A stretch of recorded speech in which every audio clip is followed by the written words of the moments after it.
Білімсіздіктің зардабын айтайын. Bir күні bir жігіт звондайды маған. Таяммum қалай алады дейді ғой. Өзі біз жақта таяммум алатын жер жоқ ол. Ондай расстояние, су 2 километр жерде жоқ жер, біз жақта жоқ та оның жүрген жерінде. Неден сен өзіміз жақта жүрсің ба деймін. Біз жақта жүрмін. Біз жақта таяммум соғатын жер жоқ қой. Не болды? Суың жоқ па десем, суым бар дейді. Баклашкада суым бар дейді. Қаяқта жүрсіңіз? Қырда ат бағып жүрмін. Таяммум қайтасың? Суым бар. Не аласың? Ғұсыл менде, ғұсылмын. Мен айтам, айдалада бір өзің жүрсің, саған қалай ғұсыл міндет болып қалды? Қалай жүніп болып қалдың сен? Ат бағып жүр. Түсіндіңіздер ма не болған? Телефонды алған, бисмилля деп. Құранға кірейін деп тұрған кезінде ар жақтан тиктокқа кіріп кеткен ғой. Сөйткенде тиктокта жаңағы түсінікті ғой, менің уағызымды тыңдамайды ғой, айдалада ол. Ешкім жоқ, не қылады оны, дұрыс па? Мәселен жауап алады, жақсылап, жан-жанына бір қарап қояды. Аттар ешкімге айтпайды оны. Сөйтеді ана жарым жалаңаштарды көреді ғой. Соң мәни, мәзи, уәди деген үштер болады. Мәни атқылап келген, ғұсылды міндет қылатын. Мәзи бұл шахуат қозған кезде келетін нәрсе. Бұл да сол шахуат қозған кезде келетін нәрсе да.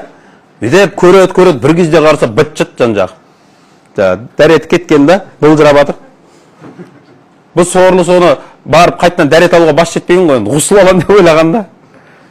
Сен ғұсыл алма, барда кіші дәретке шығып кел, сөйтіп бітчітің тазалап ал, сөйтіп дәрет алып намаз оқы.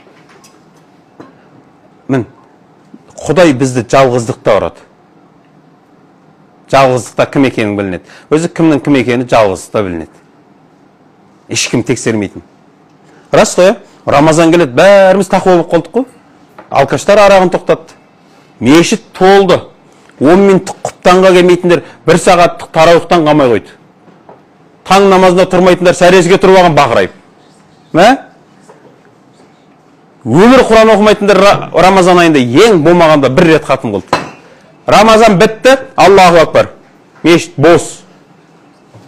Имам мен азаншыдан басқа ешкім жоқ. Не болды?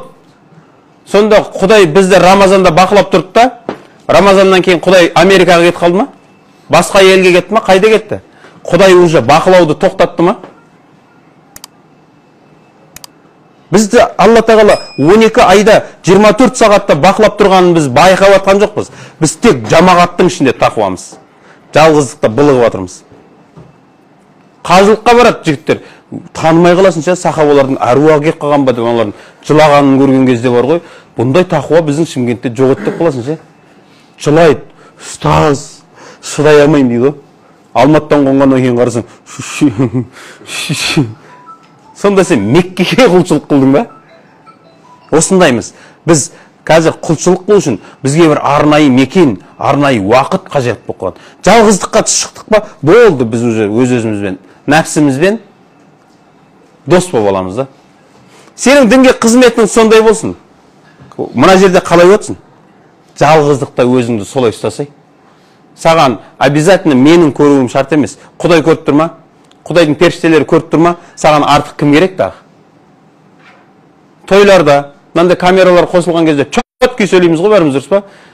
Көшеде сөйлеген кезінде, сонда амал дәптеріңе періштелер жазып атқан жоқ па сонда? Неге былық сөйлейміз?